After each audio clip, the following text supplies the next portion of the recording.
Good morning. Welcome to the Teach Better Today morning show where the Teach Better team gets to join you live every single morning, Monday through Friday at 7 a.m. Eastern. I have Kate with me today, which is a huge honor. So if you are a newbie to the Teach Better Today morning show and haven't tuned in before, welcome. Or if you are somebody that listens to the Today Show every single morning, it's a part of your routine all the way since August.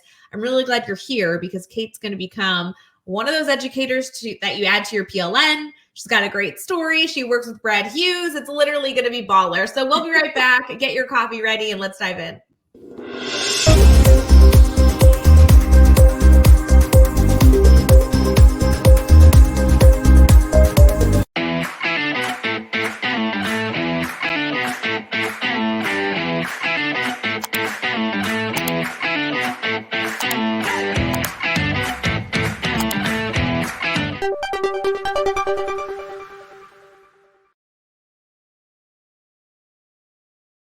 Hey everyone, good morning. My friend Kate is here. Kate, how you feeling so far? Good. A little nervous, right? I think we always are when we share our thoughts, right? Because they're open for opinions, but I'm excited to be here.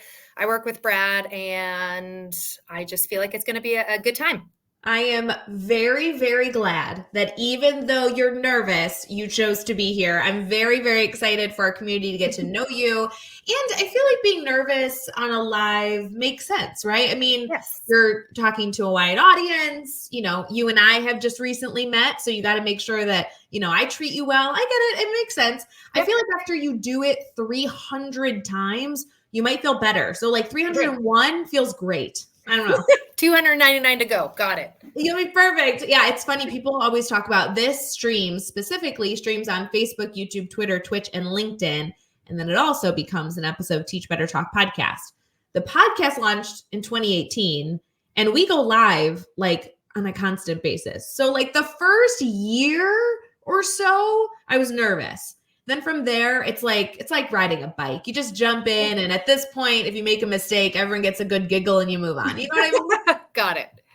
That'll be good. Kate, for our community here that may not know you very well, especially those in our Teach Better family who are just going to be so jealous and excited that you work with our Brad Hughes friend that is a part of our Teach Better team. Will you tell us just a little bit about yourself? What do you do in education? What's your role? All that good stuff. Yeah, so I am a grade 3-4 teacher. So I teach core. So that is language, mathematics, art, and social studies.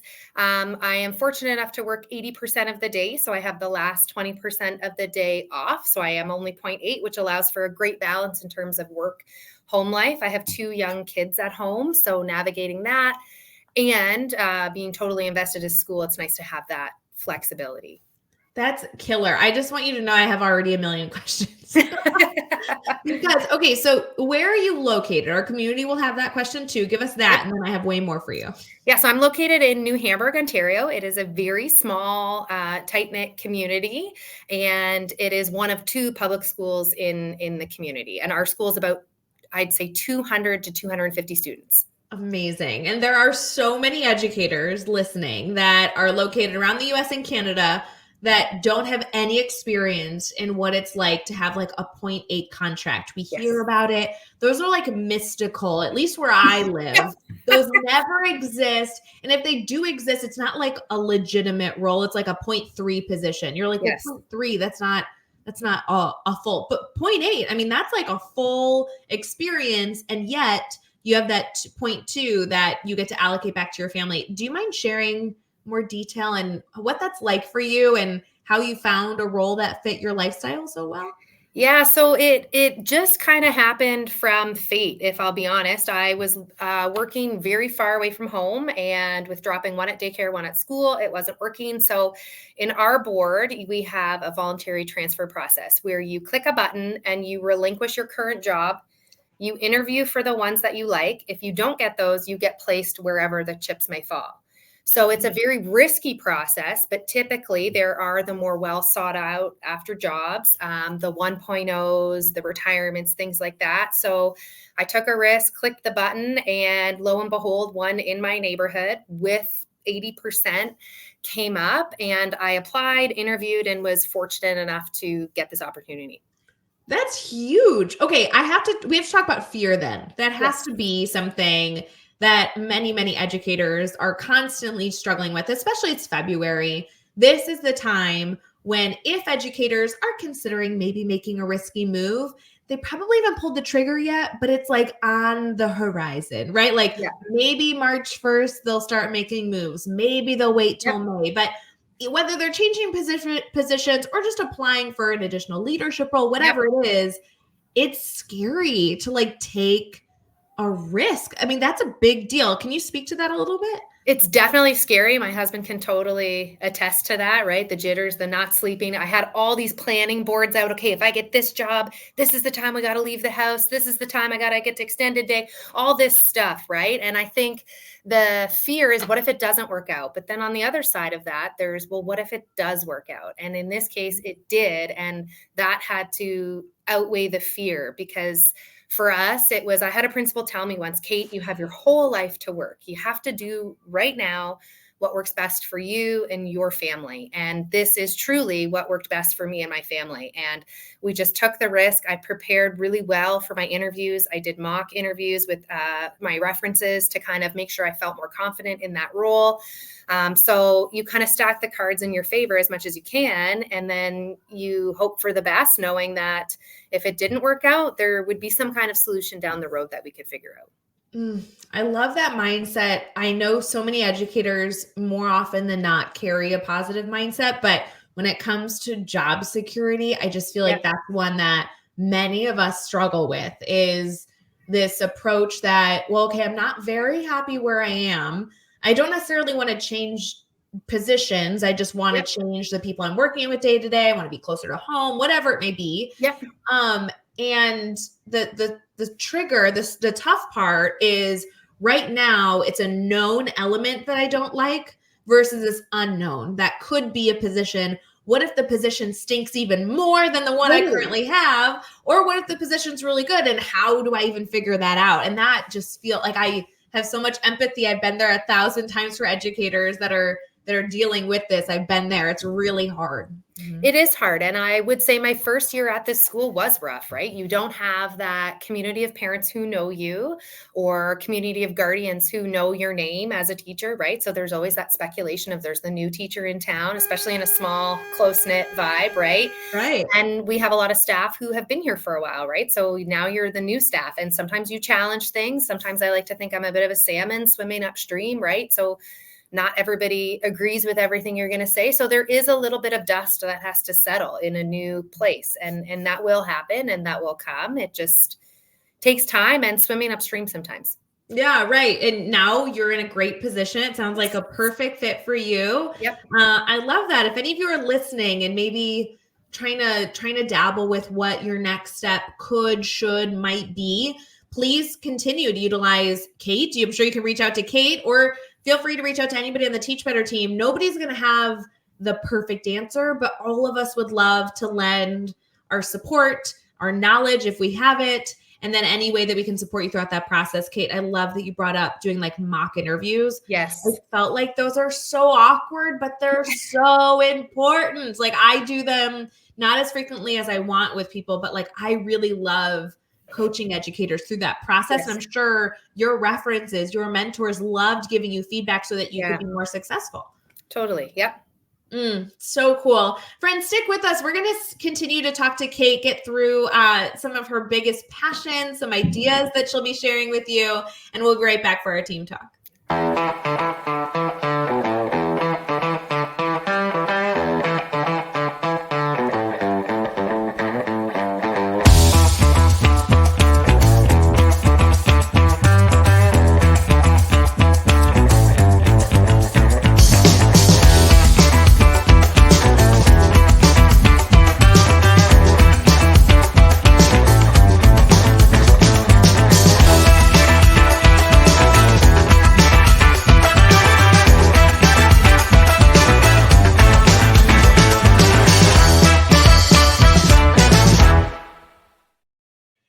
everyone. Thanks for sticking with us. We have Kate with us already having a great conversation, now headed into our team talk. In this section, it's a part of the show that we have every single morning where we're able to talk through ideas that you can consider throughout your week and also learn from the people that we have on the show. Kate, I can already tell you have a lot to share. We've already talked about, to be honest, some pretty stressful, big decision making. I want to get into your passions though. So you're obviously a very, very passionate educator. You have a lot of people backing you up in terms of your leadership, your mentors, the people that teach around the corner. If you had to be reflective on something you hope every educator can kind of keep in mind as they head it and continue to head into their February month, what comes to mind as something that you would love to provide to our community? Yeah, I think that's something I try to work very hard on incorporating is how can we make these kids want to come to school and line up at the door and be excited when you're there greeting them? And how can we make them shine within our four walls, right? Teaching them all of those. We have what we call learning skills, right? There's 6 of them: self-regulation, organization, those things. So how can we teach them those things through a fun and hands-on approach so that when they leave our four walls, we know that they're going to be successful contributing members of our society? Yeah, I think that always sounds great in theory. Yeah. The implementation is hard, and it's really not about doing it great one time. It's No. about doing it great consistently all year long. What's the secret sauce? Is there anything that you Okay. found that if you keep it in mind or if you do it every day, it's really helped you achieve that type of community? Yeah, so this for me has really kind of been something I've developed over the last 3 years. So I take probably 30 minutes of every morning and I devote it to kind of a different area that we're looking to focus on. So, for example, our Monday mornings is called Mindful Mondays, where we talk about self-reg, we talk about breathing techniques. We might pull out a picture book, or it might be a class meeting, a video, something of that sort. Tuesdays is the kids' favorite day. It's called Tinker Tuesday, where I will have some kind of STEM engineering problem on the board, like here's the zip line that I'll have in the class. Now build a capsule that's going to travel smoothly down the zip line, right? You pull in strong and stable structures, that kind of stuff. Wednesdays is Worldly Wednesdays, which I'm passionate about. We talk about different celebrations, what might be going on in the world, pull in a news article, local events, things like that. Yeah. And then Thursdays, Thankful Thursdays. So we record stuff in our journals about how we're feeling, what we're grateful for, reflecting on the world. And then Fridays, we just have fun. So we're kind of hammering those out every morning with being specific and intentional, and all the while recording from my end what they're doing and things like that. So when on our Ontario report card, we write the learning skill section, I can truly sit down and write a story about each kid saying, they are exhibiting problem solving and innovating, and they're creative, and they're thinking about how contribute in a positive way in our classroom, right? Not just is their desk organized and do they line up properly? Like, let's get a little bit deeper with who these kids are in our walls. Wow, what an incredible structure that gives you very clear parameters to work within with a very strategic aligned system that gives you so much flexibility to have fun, right? Yes. Like I would love if I knew every day class was going to begin with something that was slightly expected. I really do appreciate a routine, and so many of our students do, Yes. but also give me the freedom and flexibility to know that it's going to be engaging and fun. And it's going to be something that my teacher really puts thought into. I know that there's so many educators listening right now that might work in that K-5 space, maybe middle school, maybe high school. Even just one of those days implemented by teachers would make an enormous impact. Totally. I would say at the beginning of the year when we started our Tinker Tuesdays, there was a lot of, I don't know how to do this. I can't figure this out. And that inability to push past the problem and be creative and think outside of the box. And now it's, can we have more time? I'm not finished, right? There's all of these really great opportunities happening. For example, last week we had our zip line and it was busy. So I see these girls taping up a new zip line in the back room of the classroom, like all these really awesome skills that these kids are learning while having fun. I want to do that activity myself. And I'm gonna tell you ahead of time, 30 minutes will not be enough. Yeah. I will need so many different resources, supplies, and I will need at least an hour. I just want to I think it's great that you also have given yourself an opportunity to be a little bit more fun in the classroom setting. There's so much going on in the mornings when our students come into our classrooms, and it doesn't matter what time of day we have them. Everybody needs just a second to reset. And being able to have this time in the morning also gives you the opportunity that if a fire breaks out and you know that Yep. you deal with something, you have a way that students are going to be engaged and something you can quickly explain to another adult in the room or another adult coming to help you or support you, that allows everyone to be consistent because that routine is so well in place. Yes, I agree. And the kids really do enjoy it. And it brings up some really thoughtful discussions too, right? In September, we were talking about 9/11 and how I told them I remember exactly what I was doing in that moment when we heard the news. And so many students came back saying, we talked about it at dinner and my mom was doing this and my dad was doing this. So not only are we creating that excitement in the classroom, they're bridging that gap and talking about it at home as well. And it's something that you know that the parents can become aware of and then ask about every day. It's never, Yes. what did you do at school today? Nothing, right? It's an automatic, I know at least you did Tinker Tuesday because it's Yeah. Tuesday. So what did that look like? Okay, I have to ask like the worst question, because I know that there's a bunch of educators that are hearing this and saying, oh my gosh, I'm so inspired. Okay. And then there's the 1%, and that's what I fall in, where, oh my God, Kate's amazing. I want to be here when I grow up, but that sounds like a lot of work and I'm going to like run out of ideas. And that's my biggest issue with any sort of like bell ringer day specific thing. Mhm. Is I'm like, oh my God, for first 2 weeks, I'm a killer rock star. And then the third week comes and I'm like, ah! Like, I don't know what to do. Like, where your ideas come from? Very fair. So when I first started it was just that. I was kind of like flying by the seat of my pants, right? And then finally I said, no, I'm going to make it into a slideshow. And so I have September slides, October slides. So then this year, I just go in and I change the date. So we're doing the exact same thing, change the date. I might change the slides around pending what's going on in our classroom, things like that. But I have all my ideas and they're stored. So then you spend 1 year of kind of banging your head against the table, creating all this stuff, but then you just circle back to it and you can pull from it when you need it or when you want to move things around. It's all there. I love a year of slides. I love the format that exists. I love that you're saving it, changing the date. You can do quick reflection.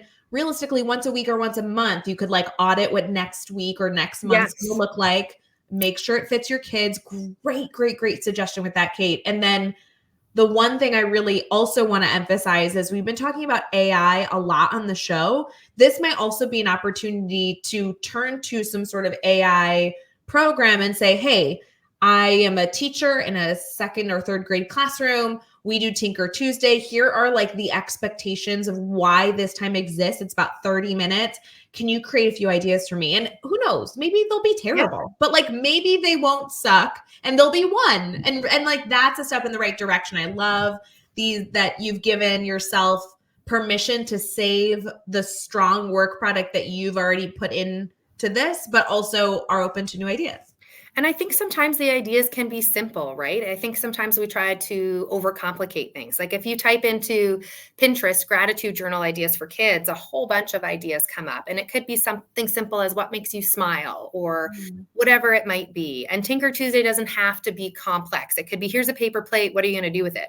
Right. And then you start to see all these crazy, wonderful, bizarre ideas that you just kind of fall in love with. So it's okay to have simple ideas or just splash some materials out. Or I've even drawn half a drawing and put it on their paper and said, what does the rest look like? And then you get all these cool, unique things happening. Oh my God. I want to be in your classroom so badly. All these ideas, I'm like, okay, Kate, let me like be your student. I'll tell you. Because if you hit it, I love the paper plate example. Holy moly. See, I think I overcomplicate things. Like my background's in middle school math. And I think in my mind, I'm like, it has to be perfectly aligned and set up and everything.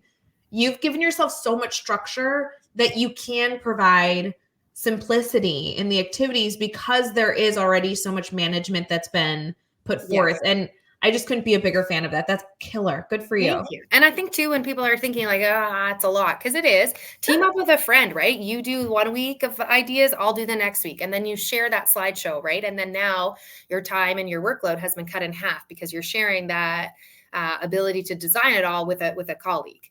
That was a huge saving grace for me. It was before COVID, right? The world was different, but whatever. It was before COVID.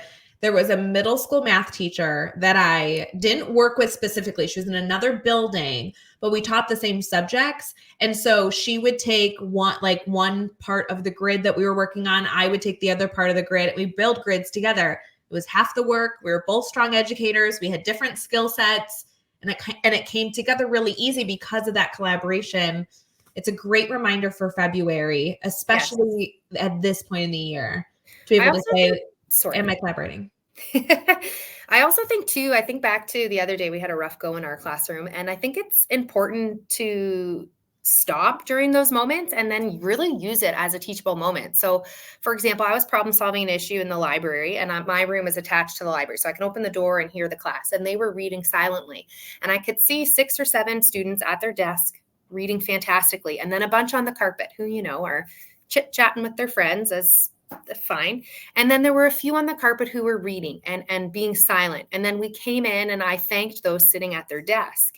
And the ones on the carpet who were reading silently said, well, Ms. Lipsit, why didn't you thank us? And so we took a minute and we talked about that idea of guilty by association. While I might not have noticed you were reading quietly, I was distracted by those making loud noises. So while I'm not upset, it's an opportunity for you to realize I'm going to separate myself from those who aren't making a good choice. Even though I am making a good choice, you might not always be recognized because you're close to those who are making that bad choice, right? So that idea of slowing down, and it's okay to pause and reflect and really use those as teachable moments. And you could see some of the kids like, yeah, that makes sense to me. I get that. Kate, there's been so much in today's show. I'm very, very, very sad to have it end because I feel like we could talk shop all day, and maybe we will someday. But today we have to let everyone else go about their wonderful day ahead, working with students, celebrating the great things happening, and hopefully staying out of the wacky weather we've been having. Yes. Do you mind sharing how our community can stay connected? I would love to continue to feature you in our Teach Better family, but also allow our community here to have that collaboration with you in the future as well. Yeah, so I'm not a big Instagram person. However, I do have an email. And so how would you like me to share that, Ray? Yeah, do you mind just saying it out loud? And then we'll also include it in show notes. And friends, if you have any issues connecting with Kate, just direct message me. I'll get you her details. Yes, please do. So it's Kaitlyn, Kaitlyn, just as you see on the screen, _Lipsit, also on the screen, at wrdsb.ca. Wonderful. So good. If any of you have any issues connecting with Kate, let me know. Also, we can reach out to Brad Hughes, which gets to interact with Kate as well. And I just want to thank you for being a part of the show. I feel like this conversation flew by. There was so much in it. And I hope that we get to do this again sometime soon. Yes. Thank you so much, Ray. I appreciate you having me on. And I hope everyone has a good day. So fun. Everyone have a wonderful day ahead and keep us updated if you need anything. Hey, Teach Better community. Thank you so much for joining the Teach Better Today morning show every single weekday at 7 a.m. Eastern. We have so many resources for you outside of this live stream at teachbetter.com, including blogs, podcasts, and professional development that will bring our team to your school. Wherever you are listening from this morning, please make sure you are sharing and celebrating the incredible educators in this world. And hey, if you are listening over on a podcast to Teach Better Talk, we would love a 5-star review. The comments are always so entertaining. We'll see you tomorrow.